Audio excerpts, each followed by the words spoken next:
124페이지입니다. 올해 이 신청은 공시법, 공간정보 구축 및 관리 등에 관한 법률 12번 문제 딱 한 문제만 모두 복서 정답으로 인정했습니다. 예, 그 중에 그러니까 한 1000명 정도 합격자가 더 늘은 거예요, 2차. 한 문제에 1000명씩입니다. 그래서 지금 뭐 밴드 같은데 글 올라온 거 보니까 전부 다 한 문제 때문에 떨어졌다 이런 분들이 많더라고. 1차 한 문제 때문에 2차는 됐는데 이런 분들이 있어요.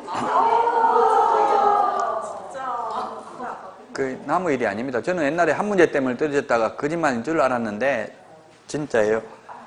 합격하면 그 산업인력공단의 회원정보에 전화번호 공개해 놓으면 문자 메시지 옵니다. 합격했다고.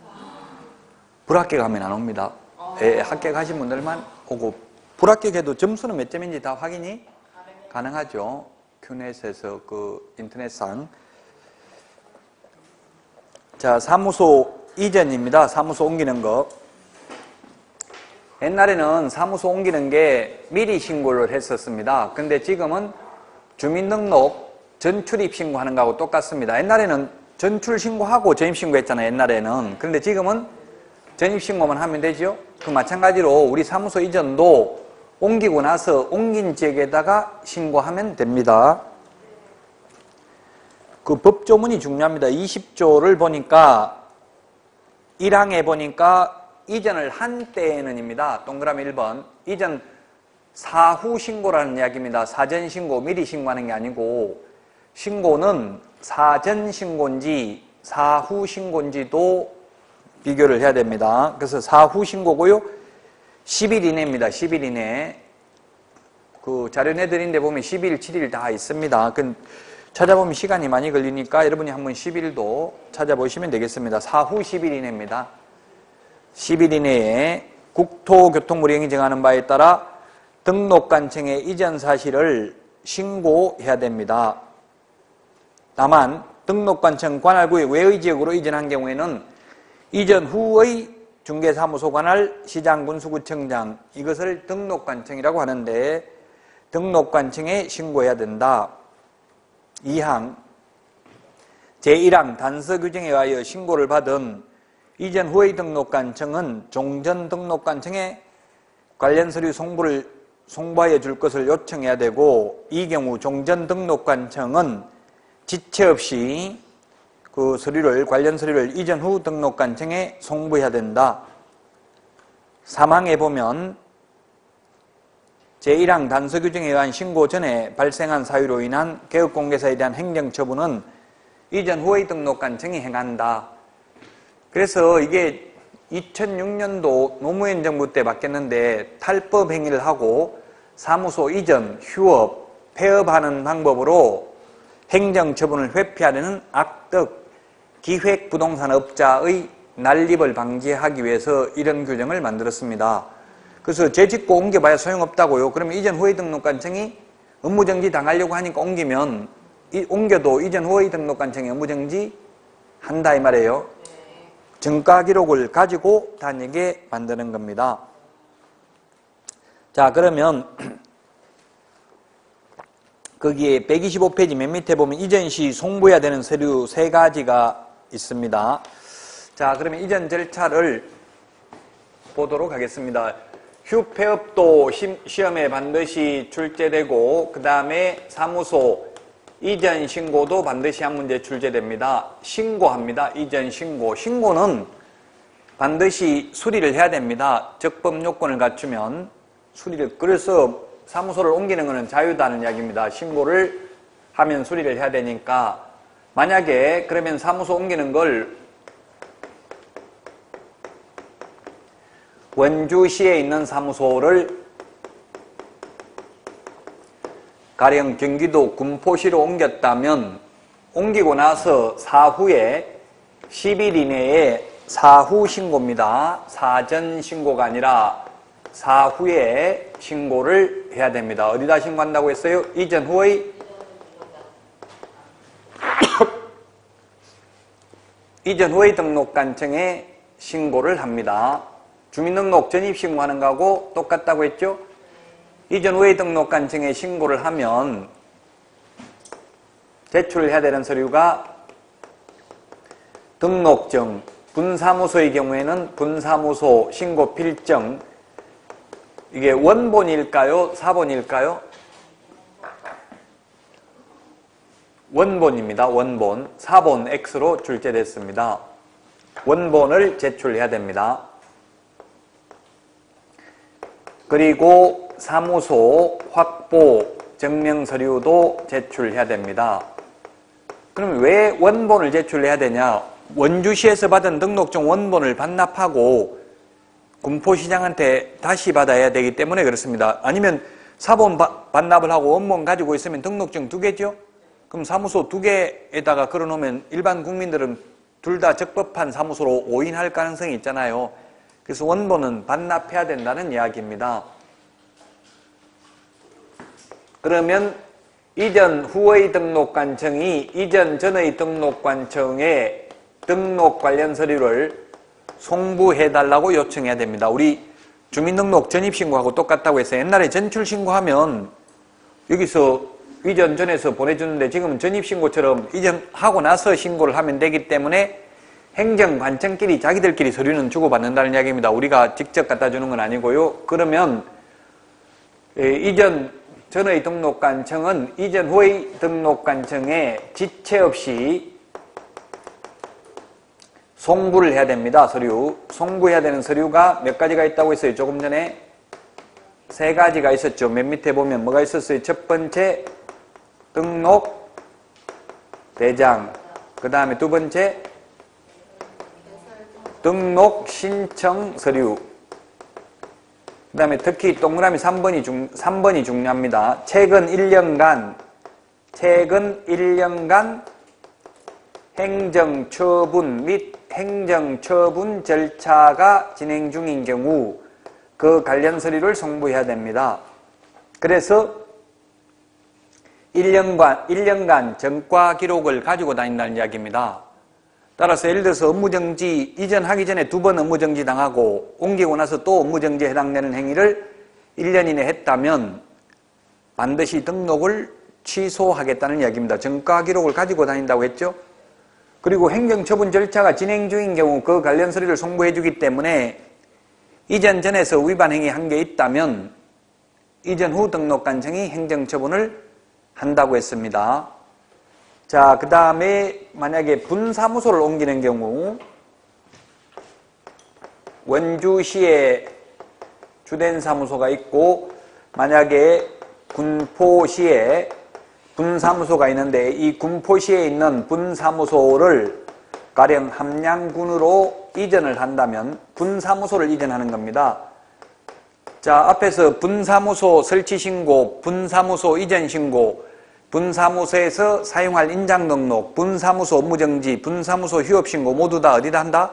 네. 주된 사무소 등록관청에. 그래서 분사무소 옮기려면 이전 후 분사무소 관할이 아닌 주된 사무소 등록관청에 분사무소 이전 신고를 하면 주된 사무소 등록관청이 이전 전 및 이전 후 및입니다. 또는이 아니고 및 이전 전 및 이전 후 시장군수구청장에 지체 없이 이전 사실을 통보해야 됩니다. 따라서 분사무소를 이전하는 경우에는 이런 등록 관련 서류를 송부하지 않습니다. 주된 사무소 등록관청에서 다 가지고 있기 때문입니다. 자, 그러면 관할구역에서 등록관청 관할구역 안에서 관할구역 내에서 이전이 있고 관할구역 밖으로 이전이 있습니다. 관할구역 밖이라면 시군구 관할구역 밖이라는 이야기예요. 등록관청 관할구역 밖으로.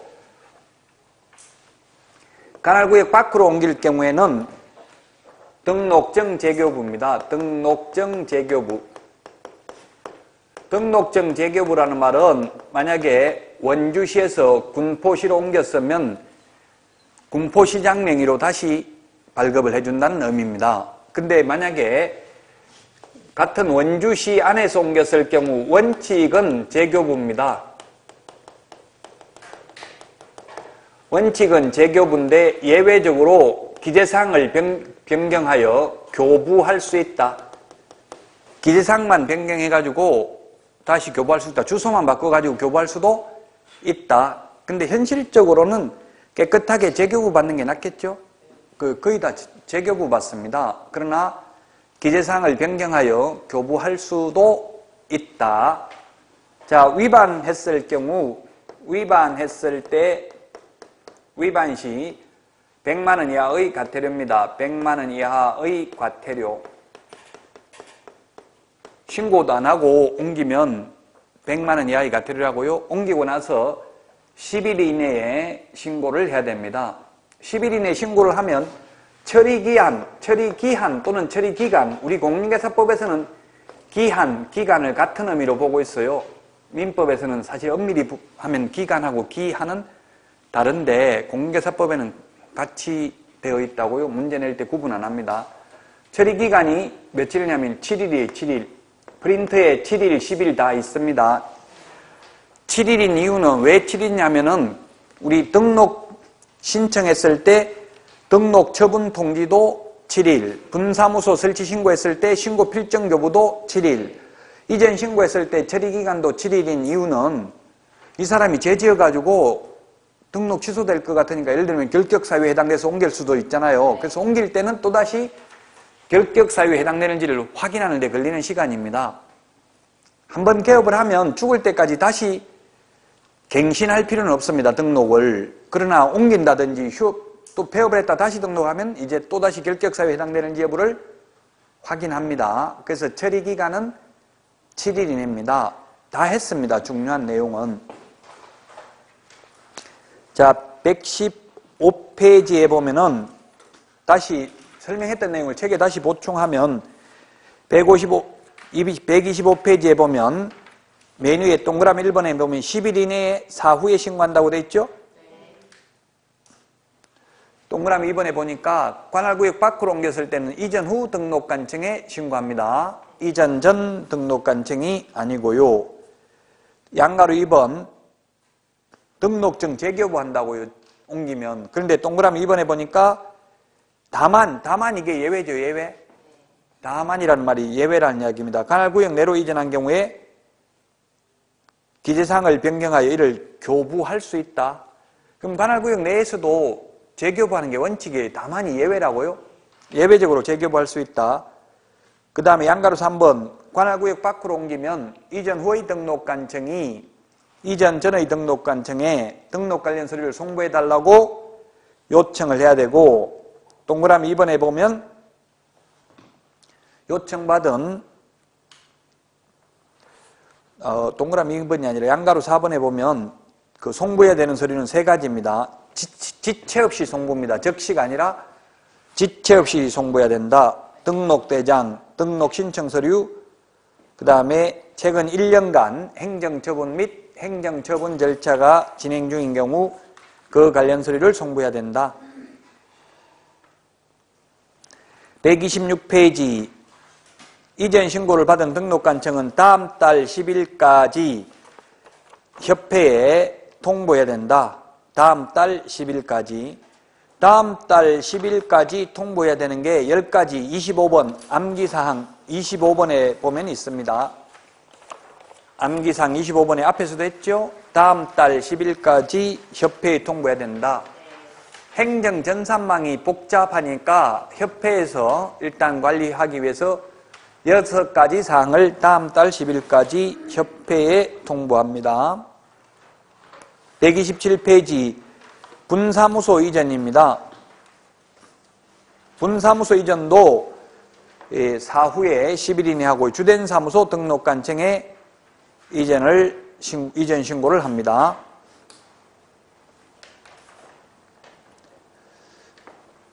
자, 그 다음에 양가로 2번에 보면 분사무소 이전 신고도 10일 이내에 주된 사무소 등록관청에 합니다. 시험에 분사무소 시장군수구청장에게 이전 신고한다면 X죠. 주된 사무소 등록관청에 이전 신고를 하면 양가로 3번 신고 필정 처리기간은 아까 며칠이라고 했어요? 7일. 다 설명드린 거 다시 한번 책에 보는 거예요. 7일인 이유는 결격 사유에 해당되는지 여부를 확인하는 데 걸리는 시간입니다. 역시 128페이지 동그라미 1번에 보면 분사무소 이전 신고를 받은 주된 사무소 등록관청은 이전 전 및 이전 후 시장군수구청장에게 지체 없이 통보를 해야 됩니다. 그리고 동그라미 2번 분사무소 이전 사실도 역시 다음 달 10일까지 협회에 통보해야 됩니다. 4번 사무소 이전 신고 의무 위반하면 모두 100만 원 이하의 과태료이다. 자, 28회 시험에 나왔어요. 시험에 인장 등록도 한 문제, 사무소 이전도 반드시 출제된다고 했죠? 틀린 것인데 1번 중개사무소 이전한 때에는 이전한 날로부터 10일 이내 사후에 신고한다. 숫자 10일 기억해야 되겠죠? 그 다음에 분사무소 이전 신고, 분사무소 사용할 인장 등록, 분사무소 휴업 신고, 분사무소 폐업 신고, 분사무소 업무정지 모두 주된 사무소 등록관청에 합니다. 자, 그 다음에 분사무소 이전 신고하려는 경우에는 법인인 개업공개사의 중개사무소 등록증을 첨부해야 된다. 자, 여기에 아까 이야기했는데 첨부해야 되는 서류가 등록증인데 가로 안에 있는 신고필증은 분사무소인 경우는 분사무소 신고필증을 첨부하면 된다고요. 예를 들면 아까 분사무소가 군포에 있는 분사무소를 함양군으로 옮기면 이 신고필증만 가지고 가서 원주시장에게 하면 되는 거고 원주시 본사에 있는 등록증을 첨부해야 되는 게 아니라고요. 분사무소인 경우 신고필증, 주된 사무소에 옮기려면 등록증을 첨부하면 돼요. 원래 등록증을 첨부하는데 분사무소의 경우는 신고필증을 첨부한다고요. 옮기는 경우. 그래서 3번이 틀렸다고요. 분사무소인 경우는 뭘 첨부한다? 등록증이 아니라? 분사무소는 등록증이 없어요. 주된 사무소만 있잖아요. 본사만. 그래서 3번이 틀렸다. 4번 분사무소의 이전 신고를 받은 등록관청은 지체 없이 이를 이전 전 및 이전 후 소재지 관할 시장군수구청장에 통보해야 된다. 밋입니다. 두 군데 다 해야 됩니다. 둘 중 하나만 하면 된다. X입니다. 5번 중개사무소를 등록관청 관할지역 외의 지역으로 이전한 경우 이전 신고 전에 발생한 사유로 인한 개업공개사에 대한 행정처분은 이전 후 등록관청이 행한다. 그래서 할 수 있도록 전과기록을 최근 1년간 전과기록도 같이 송부해 주잖아요. 최근 1년간 행정처분 및 행정처분 절차가 진행 중인 경우 그 관련 서류도 송부해야 됩니다. 129페이지 이전 신고서인데요. 서식 오른쪽 맨 위에 보면 처리기간 7일이라고 되어 있어요. 처리기간은 7일이고 이전 신고는 옮기고 나서 10일 이내에 한다는 것 구분해야 되겠습니다. 그 다음에 밑에 이전 신고할 때 제출하는 서류는 1번, 2번 두 개입니다. 두 개. 두 개가 바로 등록증, 분사무소인 경우에는 신고필증이라고 되어 있죠. 그 가로 안에 서류, 가로 안에 밑줄 치세요. 이번 28회 때 시험에 나왔잖아요. 분사무소인 경우 등록증을 첨부하는 게 아니라 뭘 첨부한다고요? 분사무소 신고필증을 첨부한다. 그 다음에 2번 사무소 확보 증명 서류인데 제가 모든 사무소는 똑같다고 했어요. 주된 사무소, 분사무소, 이전 후 사무소, 이전 전의 사무소 모두 똑같죠? 네. 모든 사무소는 건축물 내장에 기재되어 있어야 된다. 가설 건축물은 안 된다. 따라서 무허가 건축물은 안 된다. 불법 건축물은 안 된다고요. 그러나 미등기 건물은 가능할 수도 있다. 건축물 내장에 기재되기 전이라도 사용승인, 사용검사, 준공검사, 준공인가 받은 건축물은 가능할 수도 있다.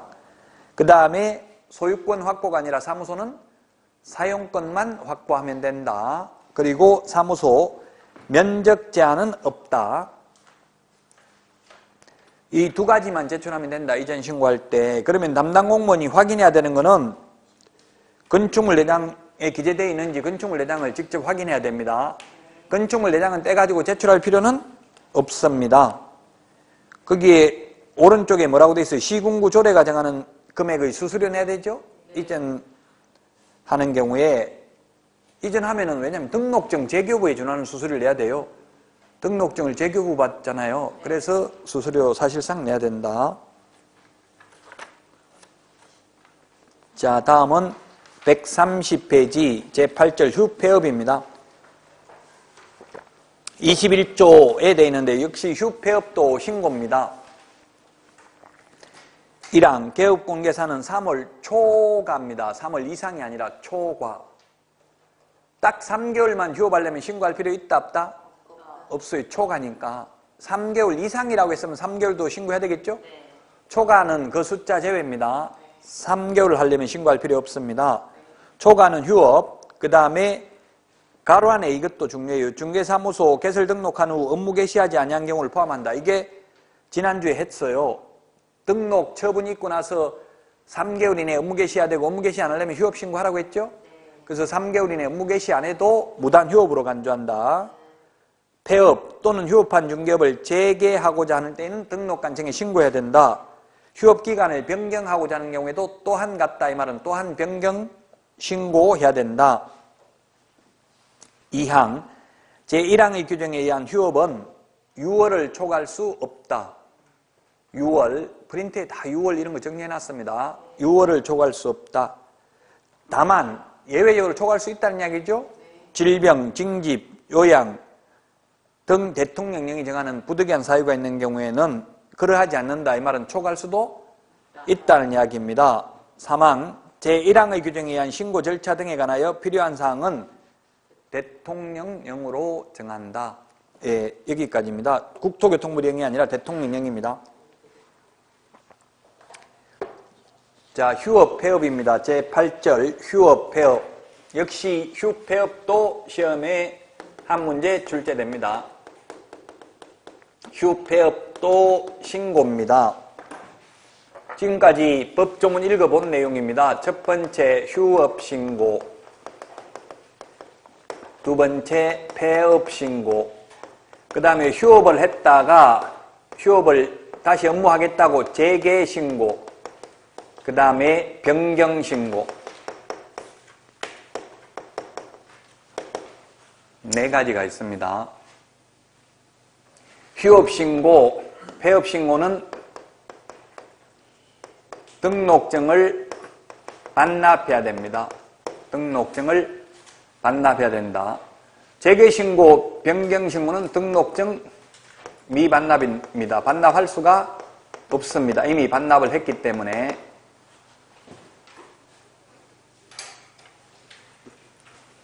휴업신고, 폐업신고는 등록증을 반납해야 된다. 그래서 이 휴업신고, 폐업신고는 전자문서가 불가능입니다. 전자문서 불가. 그러나 재개신고, 변경신고는 전자문서 가능하다. 왜 휴업신고, 폐업신고는 전자문서가 안 되냐면 등록증을 반납하러 가야 됩니다. 반납해야 되니까 전자문서 인터넷으로 안 된다고요? 재개신고, 변경신고는 이미 반납되어 있기 때문에 다시 반납하러 갈 필요는 없습니다. 근데 좀 논리적으로 보면 문제는 있어요. 그래서 그러면 재개신고, 변경신고는 휴업했다가 다시 재개하겠다는 이야기잖아요. 그럼 인터넷으로 할 수 있다는 이야기인데 안 가고, 그럼 반납받은 등록증을 돌려받아야 되는데 그거는 어떻게 돌려줍니까? 하니까 와서 받아가세요 이러더라고요. 제가 전화하니까. 받으러 갈 것 같으면 전자문서를 안 하고 그냥 방문 신고하지 뭐 때문에 전자문서 하겠냐 이렇게 하니까 그러면 택배로 보내줄게. 택배비나 부담하세요 이렇게 이야기하더라고요. 예, 택배비 부담하고 돌려받을 수 있다는 이야기예요. 지금 자격증도 택배로 받을 수 있죠. 예, 안 가고 시도이사인데 자격증 받으러 안 가고 모두 미리 신고입니다. 미리 신고. 미리 신고해야 됩니다. 자, 조금 전에 사무소 이전 신고는 미리 하는 게 아니라 옮기고 나서 사후 10일 이내에 신고를 했는데 휴폐업 신고는 미리 신고, 사전 신고입니다. 그래서 시험에 7일 전에 신고해야 된다, 10일 전에 신고해야 된다, X 그냥 미리만 하면 됩니다. 사전에만 하면 됩니다. 휴업하기 전까지만 신고하면 됩니다. 자, 휴업기간은 3월 초과하는 휴업만 신고하고 한 번 신고하면 아까 6개월간 휴업할 수 있다고 했습니다. 3월 초과입니다. 2개월만 휴업하려면 신고할 필요 없죠? 좀 이게 논리적으로 보면 좀 약간 이상해요. 그래서 제가 국토교통부에 딱 2개월만 휴업하려고 마음먹었으면 신고할 필요 없죠? 물으니까 맞대요. 그럼 2개월이 지나자 변심을 했다고요. 마음이 바뀌어가지고 2개월 더 하고 싶다. 신고해야 됩니까? 이렇게 물었어요. 왜냐면 처음부터 만약에 4개월 휴업하려고 마음먹었으면 3개월 초과했기 때문에 신고해야 되죠? 그 중간에 2개월만 하려고 마음먹었으니까 할 필요 없잖아요. 근데 또 2개월이 지나자 마음이 바뀌어서 2개월 더 하고 싶다. 변심했는데 지금이라도 신고할까요? 또 앞으로 2개월만 더 할 거니까 안 해도 될까요? 물으니까 국토부에서 네 맘대로 하세요 이러더라고요. 그럼 현실적으로는 신고 안 해가지고 처벌받은 사람은 없다고 봐야 돼요. 그런데 더 현실적으로 말하면 휴업 신고하는 사람이 없습니다. 만약에 우리 학원 생각해보세요. 학원을 3개월 동안 휴업했다가 강의 안 하다가 3개월 후에 강의한다고 하면 여러분들이 오겠냐고요. 부동산도 마찬가지예요. 손님이 계속 오는데 3개월 문 닫았다가 다시 문 열면 손님 거의 다 끊기겠죠? 현실적으로 휴업하는 사람은 없습니다. 그런데 왜 그러면 이렇게 규정을 두고 있냐? 계속 장기간 휴업하면 개업공개사의 통계에서는 지워야 하기 때문에 혹시 그런 사람이 있으면 등록을 취소할 수 있어요. 그래서 6월 초가 무단 휴업하면 거의 현실적으로는 어떻게 하겠어요? 만약 영업이 안 되면 권리금 받고 넘기려고 하겠죠. 권리금 못 받으면 권리금 못 받아도 보증금이라도 빼야 될 거 아니에요. 아니면 월세 계속 내야 되잖아요. 그 현실적으로는 이제 여러분들 학교 가면 장사 안 되는 데는 영업 안 되는 데는 권리금 받고 넘기려고 그래요. 잘 된다고 거짓말 시키면서 막 계약서 같은 거 허위로 작성해 놓고 돈 잘 벌린다 이런 식으로 해서 넘기려고 해요. 못 넘기면 꼭 안 되면 보증금이라도 빼야 되겠죠. 방금 월세 휴업이라도 계속 월세 내야 되잖아요. 사무소에 있어야 되니까. 그 현실적으로 휴업하는 사람은 거의 없다고 보면 됩니다. 특별한 사정이 없는 한. 3월 초과해서 휴업을 하는 경우 신고해야 되고 한 번 휴업하면 딱 6개월간만 휴업할 수 있다. 다만 부득이한 사유가 있는 경우 징집, 군대 가는 경우 징집으로 인한 입영, 치약, 학교 가는 경우 질병으로 인한 요양 이런 경우는 부득이하게 휴업을 할 수 있습니다. 6월 초과해서. 역시 6월 초과해서 휴업을 하려면 미리 휴업기간 변경 신고를 하여야 합니다. 자, 그러면 위반 시 제재를 보면 위반했을 때 제재를 보면 6월 초과 무단휴업만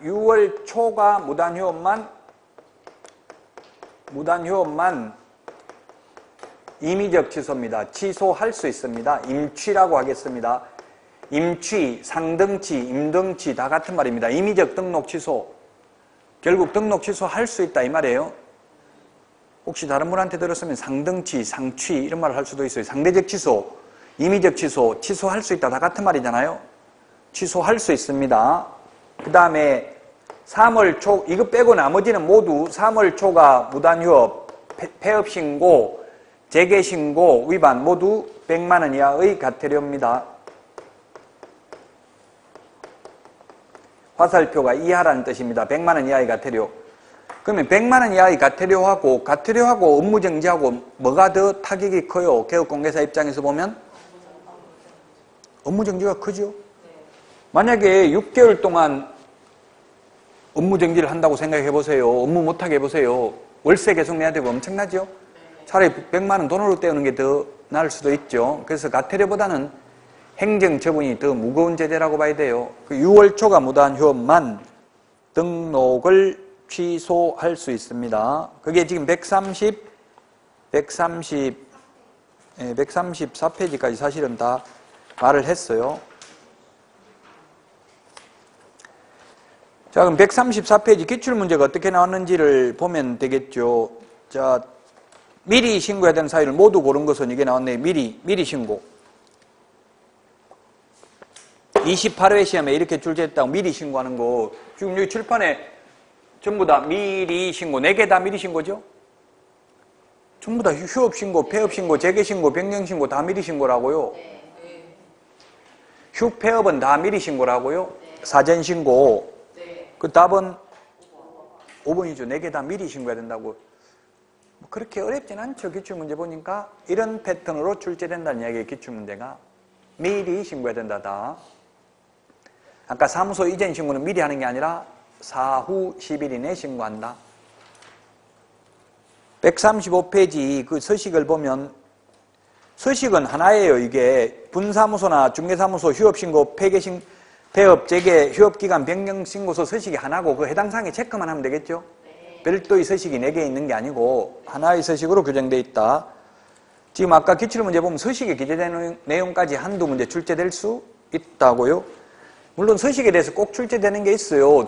확인설명서 서식, 전속중개계약서 서식, 부동산거래 신고서 서식, 요 3개는 거의 좀 봐야 돼요, 서식을. 그 외의 서식은 서식이 수없이 많은데 서식까지 다 알기는 어렵죠, 현실적으로. 서식에 기재되는 내용까지 다 알기는.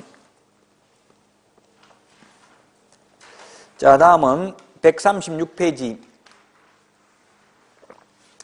136페이지 하기 전에 우리 책에는 그게 업무정지하고 휴업하고 차이점도 이런 거는 좀 이제 공부를, 아직 업무정지를 안 배웠는데 133페이지 맨 밑에 박스에 업무정지하고 휴업의 차이점 적어놨죠? 네. 휴업은 스스로 하는 게 휴업이고요. 가장 큰 차이점은 업무정지는 당한 거예요. 잘못해가지고. 그게 가장 큰 차이점입니다. 업무정지는 위반해가지고 업무 못하게 당한 거죠? 근데 사실은 좀 웃기는 게 말이 안 되는 게 논리적으로 보면 말이 안 되는 게 동그라미 3번에 보면 휴업은 등록증을 반납하고 업무정지는 등록증을 반납 안 하죠? 네. 이게 웃겨요. 스스로 휴업할 사람은 반납하라 하고 당한 사람은 반납 안 해도 된다. 이 말은 무슨 뜻이냐면 제가 물어봤어요. 업무정지 당했는데 업무 계속해도 업무정지하고 나가면 뭐라 하냐면 등록관청에서 알아서 조심하세요. 이렇게 이제 알아서 조심하세요. 이 말은 알아서 업무정지 당해도 업무하라는 이야기예요. 업무하지 말라는 이야기예요. 알아서 해석하세요. 어쨌든 알아서 조심하세요. 이 말은 몰래 하라는 말이 약간은 내포되어 있어요. 사실 진짜 안 하면 진짜 6개월 사무실 문 닫아버리면 끝이죠. 그 자리에서는 영원히 하기 힘들어요. 6개월 진짜 완전히 문 닫았다고 하면 권리금 다 날아가는 거고 월세만 내고 있고 이런 거죠. 그래서 현실적으로는 어떤 형태로든 합니다. 업무정지 당해도. 그래서 등록증을 반납을 안 했기 때문에 일반 국민들은 몰라요. 업무정지 당했는지 알 수가 없죠. 네. 등록증 그대로 걸어놨으니까. 이게 사실은 어떻게 보면 암묵적으로 몰래 할 수 있도록 지금 묵인한다고 볼 수도 있어요. 물론 시험에 나오면 몰래 해도 된다 이런 말 하면 X지만 현실적으로 그렇다는 이야기. 업무정지 당해도 반납을 안 하니까 휴업은 반납을 해야 되는데 지금 이제 업무정지, 옛날에는 업무정지 당하면 공동사무소 형태로 다른 사람 자격증 등록해놓고 같이 했어요. 근데 지금은 안 된다고 하니까 지금은 꼭 하려면 어떻게 해야 되냐면 그냥 업무정지 당한 사람 폐업해버리고 그 자리에 자격증 있는 사람 구해가지고 등록해가지고 같이 하면 현실적으로는 몰래 할 수 있어요. 폐업해버리면 등록 취소 안 하고 폐업이잖아요. 폐업하고 나서 다른 사람 이름으로는 등록해도 된다고요. 업무정지 당한 장소에. 그러면 자격증 있는 사람 합격하면 많이 나오잖아요. 지금 2만 명 넘게 또 나왔잖아요. 그럼 그분 이름으로 등록해가지고 같이 근무하면 사실상 그 새로 자격증 딴 사람 이름으로 계약서 쓰고 하면 적발하기 어렵겠죠? 네. 그런 형태로 제가 그래서 신고해봤어요. 저 업무정지 당했는데도 계속 업무하고 있던데요. 이렇게 제가 신고해봤어요.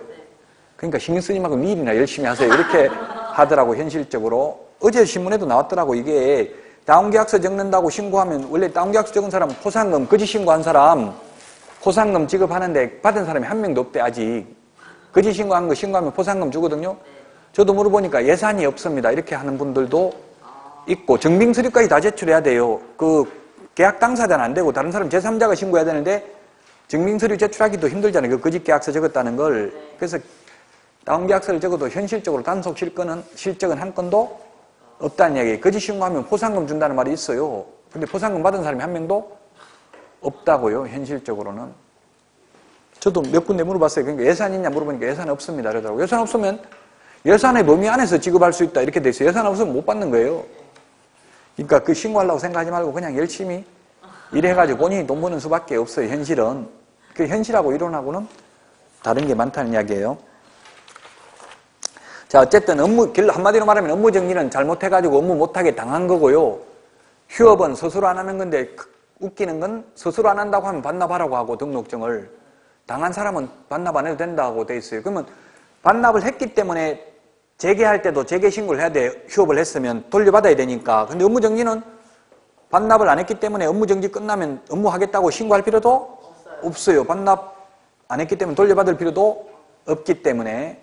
그럼 어떻게 보면 이게 좀 업무정지 당해도 업무를 하도록 묵인한 것이 아니냐 이렇게 해석할 수가 있죠. 물론 시험에는 그런 말 안 나옵니다. 그냥 우리가 볼 때 그렇다는 이야기입니다. 자, 136페이지 겸업 제한입니다. 제9절 겸업 제한도 시험에 반드시 출제됩니다. 14조 법조문이 중요하다고 했어요. 1항에 보니까 법인인 개업공개사는 다른 법률에 규정된 경우를 제외하고는 중개업 및 다음 각 호에 규정된 업무와 제2항에 규정된 업무 외에 다른 업무를 함께 할 수 없다. 일단 5개 있고요. 2항에 또 하나가 있고요. 그 다음에 3항 보면 개업공개사가 2항의 규정에 따라 민사집행법에 의한 경매부동산의 매수 신청 또는 입찰 대리를 하고자 하는 때에는 대법원 규칙에 대한 요건을 갖추어 법원에 등록하고 그 감독을 받아야 된다. 자, 그러면 동그라미 1번, 즉 1항에 보면 법인인 개업공개사에 대해서만 돼 있잖아요. 개인은 그러면 겸업할 수 있어요, 없어요? 여기에 있는 거. 법인은 여기에 있는 6가지만 겸업할 수 있어요. 1번부터 5번까지 하고 그 다음에 2항, 동그라미 2번 하고 이렇게 하면 6가지예요. 동그라미 2번, 즉 2항이 경공매 매수 신청 대리잖아요. 5번까지, 5호까지 하고 합하면 6개만 겸업할 수 있어요, 법인은. 법인은 6가지만 겸업할 수 있는데 개인은 이 6가지도 겸업할 수 있고 여기 없는 것도 겸업할 수 있어요.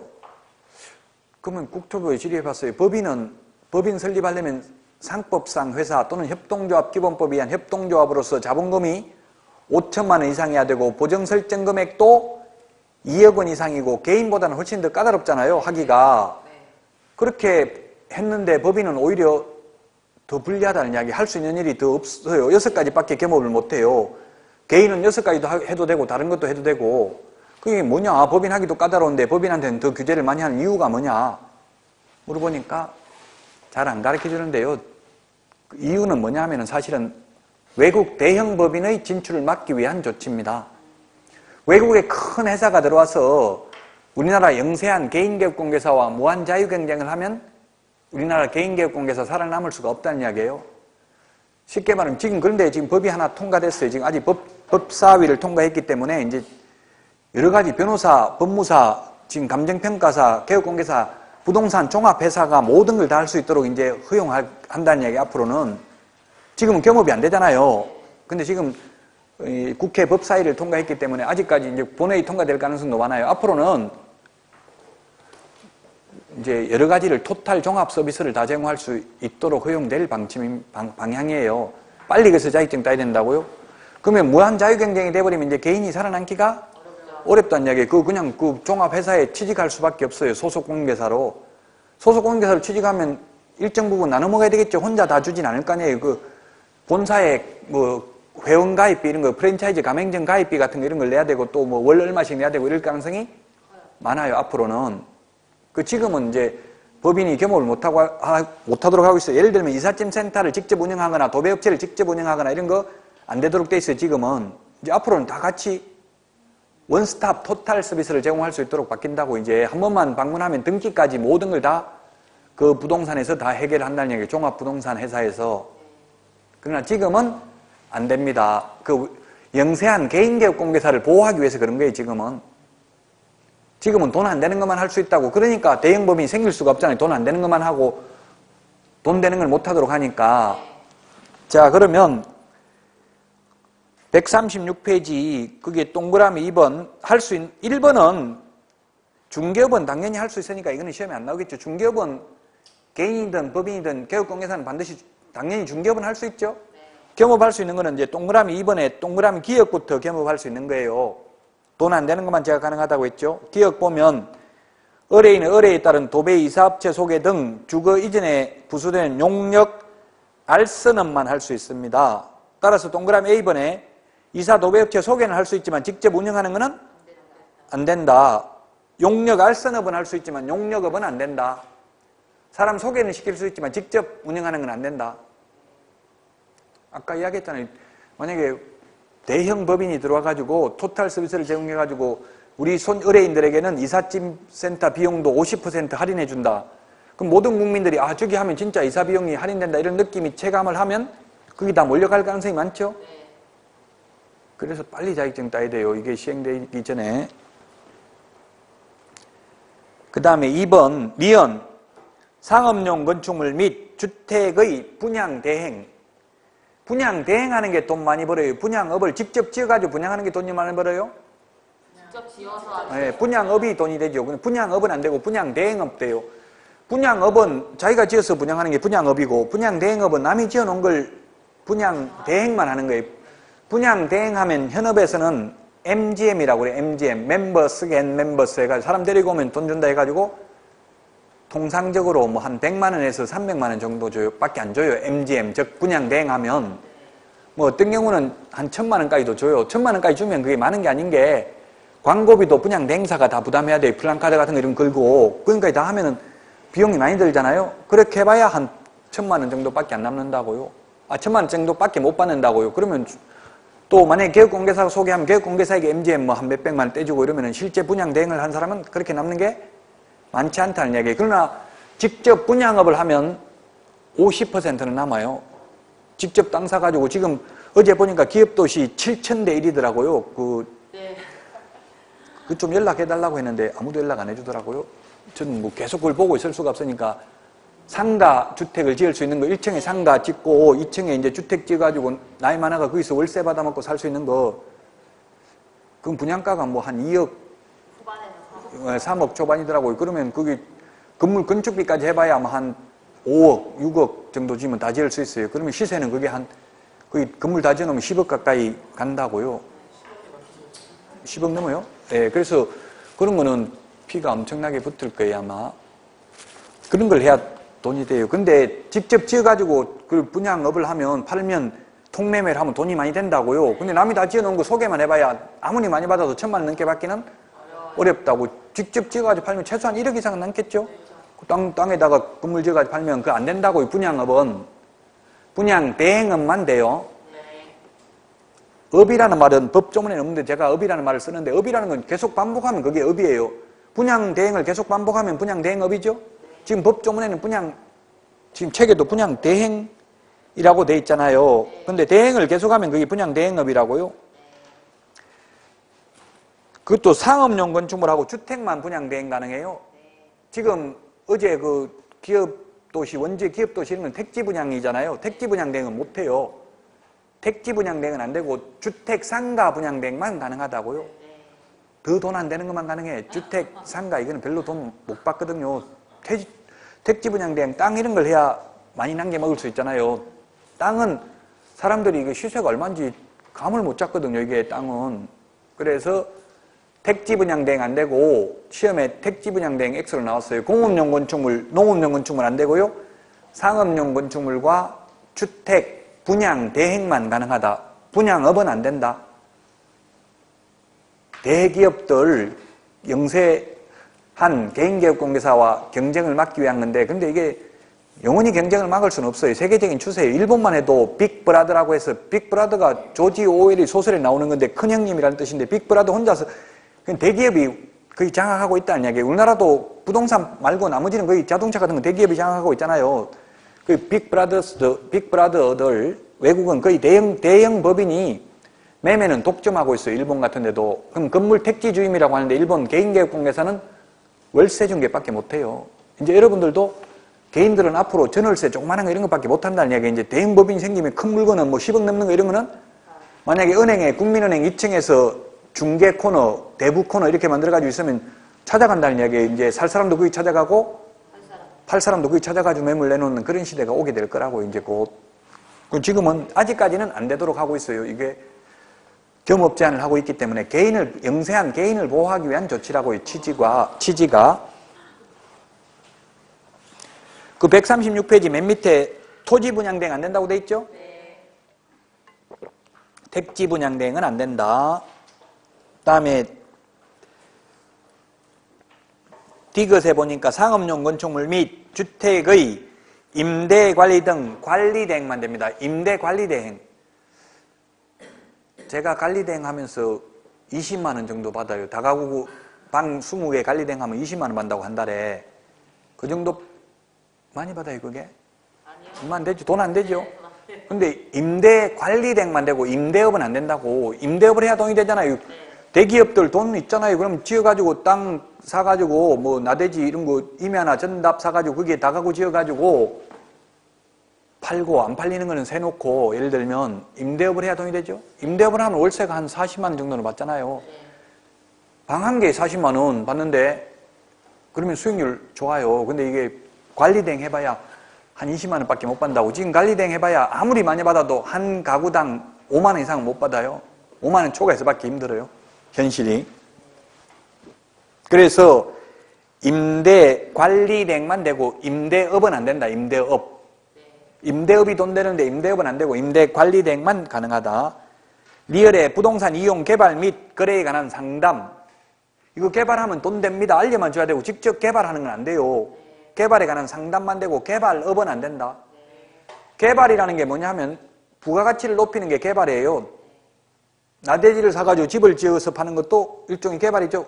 부가가치를 높이는 거니까 그게 가장 돈 되잖아요. 그 나대지 임야나 전답 이런 걸 사가지고 거기에다 택지로 전환시켜가지고 거기 집 지어가지고 파는 거 이런 게 돈 되죠? 안 된다. 개발업은 안 되고 개발에 관한 상담만 가능하다. 이 땅 지어가지고 다가구 지어서 나중에 월세 받아 먹으면 좋습니다. 이렇게 알려만 줘야 되지 직접 하는 거는 안 된다. 개발업은 안 되고 개발에 관한 상담만 가능하다. 미엄은 개업공개사를 대상으로 한 중개업의 경영기법 및 경영정보 제공은 가능합니다.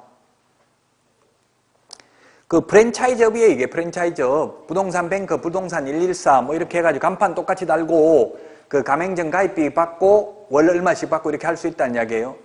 근데 지금 현재 뭐 LBA 법률중개사 이런 게 있었어요. 근데 지금 LBA 법률중개사 이런 간판 혹시 보셨나요? 원주에서도?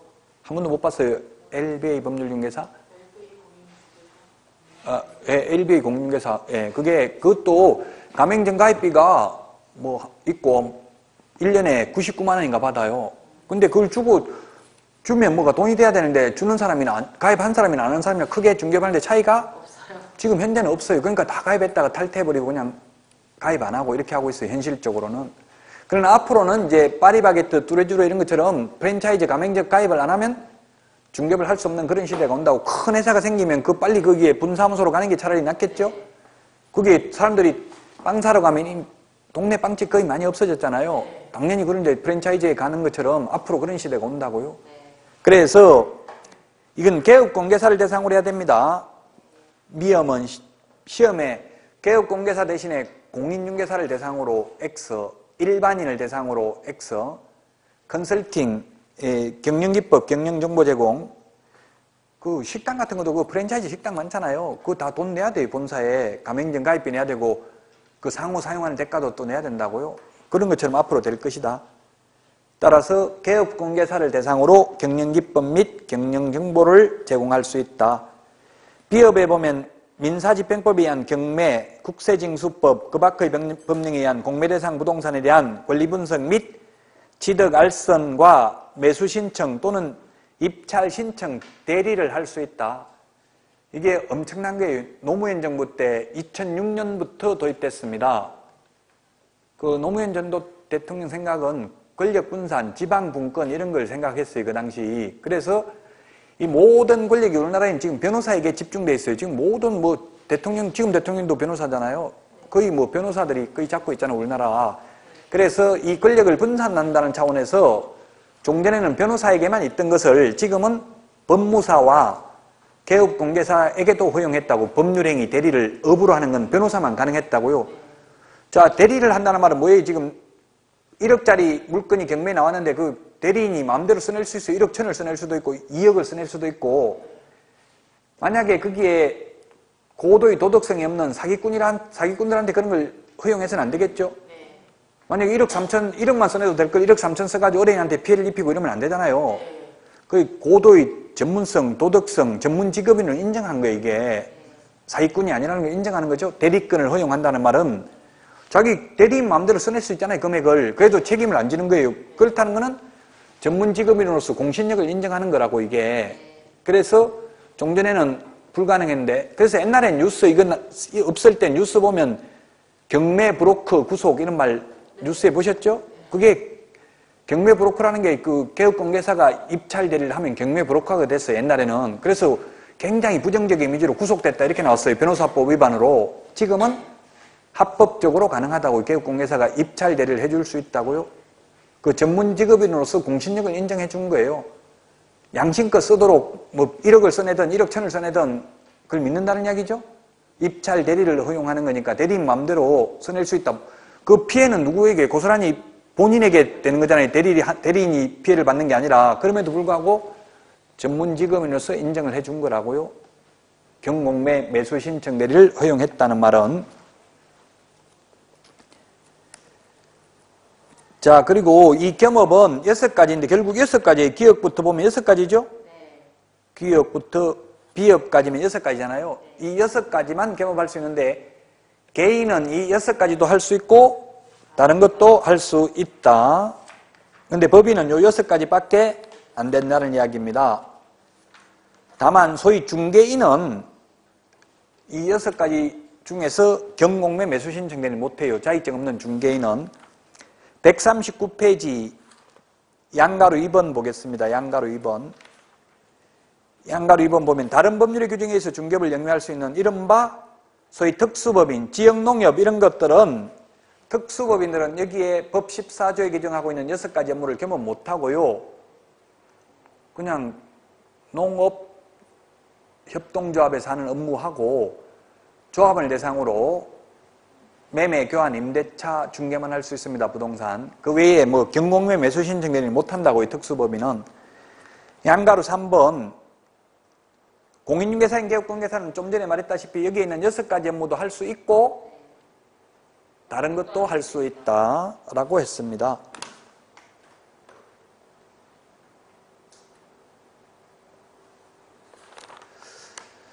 자, 그 다음에 140페이지 양가로 4번 법 7638호 부칙 제6조 2항의 개업공개사는 좀 전에 이야기했잖아요. 경공매 매수 신청 대리는 할 수 없다. 그럼 중개인도 경공매 매수 신청 대리 빼고 나머지 업무는 할 수 있다. 그 아파트 분양 대행을 할 수 있다고 이 중개인도.